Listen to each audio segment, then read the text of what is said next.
नमस्कार दोस्तों, स्वागत है आपका हमारे चैनल पर, जहां हम आपको महाभारत की अद्भुत और प्रेरणादायक कहानियों से रूबरू करवाते हैं। आज की हमारी कहानी है महाबली भीम और हिडिंबा के विवाह की अद्भुत कथा। तो चलिए इस रोमांचक कहानी की शुरुआत करते हैं। भीम एवं हिडिंबा के विवाह की कथा। हिडिंबा पांडव कुल की सबसे पहले बनने वाली वधू बनी थी। लाक्षागृह यानी लाह के बने घर को जब दुर्योधन एवं मामा शकुनी की योजना के अनुसार जलाया गया, तब पांचों पांडव अपनी माता कुंती समेत उसी भवन में थे। इन सभी की हत्या करने हेतु ऐसा किया गया था। अपने सामर्थ्य एवं दैविक कृपा से वो वहां से बच निकले और भेष बदल कर रहने लगे। इसी क्रम में वे एक जंगल में पहुंच गए। रात अंधेरी थी और जंगल घना था। जमीन पर बड़े बड़े झाड़ उगे थे, जिसके कारण चलना मुश्किल हो गया था।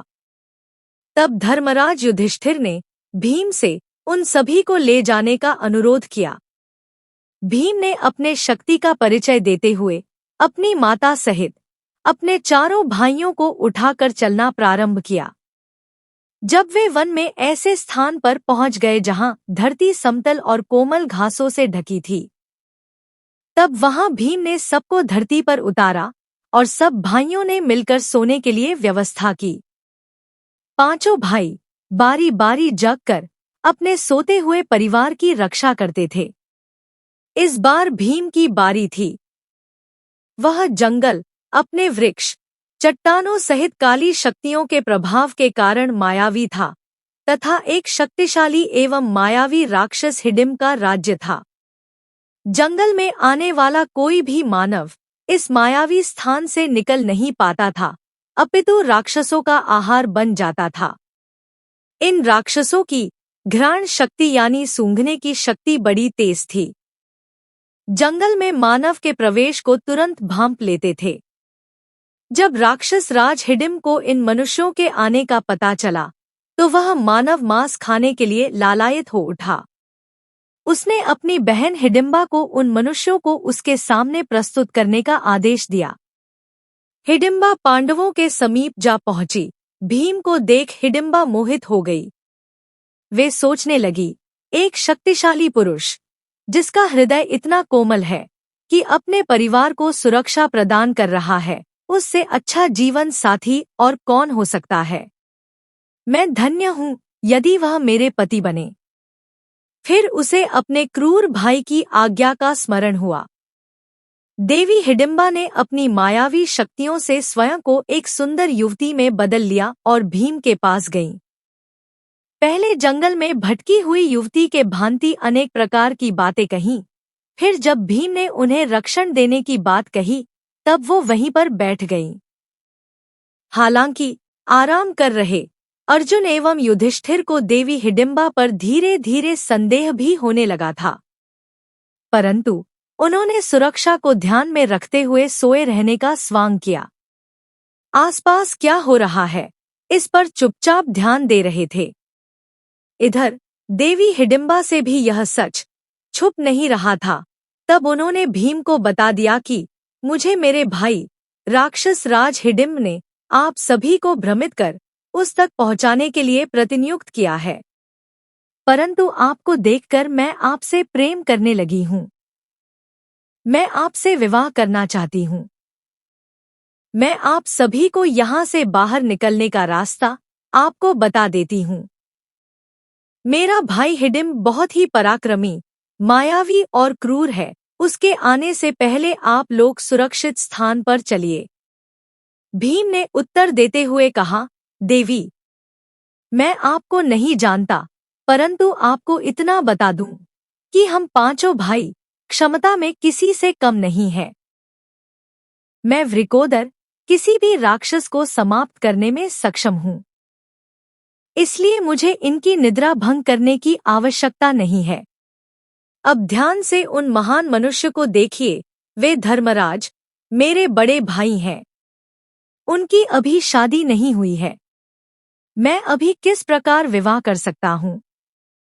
चर्चा चल ही रही थी कि राक्षस राज हिडिम्ब वहां पहुंच गया। अपनी बहन को ऐसे विभूषित देख वह क्रोध से भर गया। अपनी बहन और सभी पांडवों को मृत्यु दंड देने का निर्णय लिया। दूर से ही अपने भाई के घातक रूप को देख देवी हिडिंबा भयभीत हो गई और भीम को अपने परिवार को जगाकर सुरक्षित स्थान पर ले भागने को कहा। परंतु वे कह भी किससे रही थी? महाबली भीम से, जिन्हें राक्षसों और जानवरों से लड़ना पसंद था।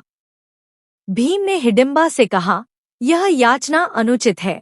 मैं पीठ दिखाकर भागने वालों में से नहीं, न ही ऐसे राक्षस की उदंडता के लिए अपने परिवार की निद्रा भंग करूंगा।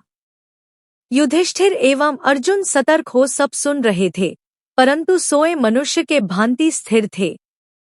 भीम ने क्षण भर में हिडिंब को पकड़कर घसीटते हुए दूर स्थान पर ले गए।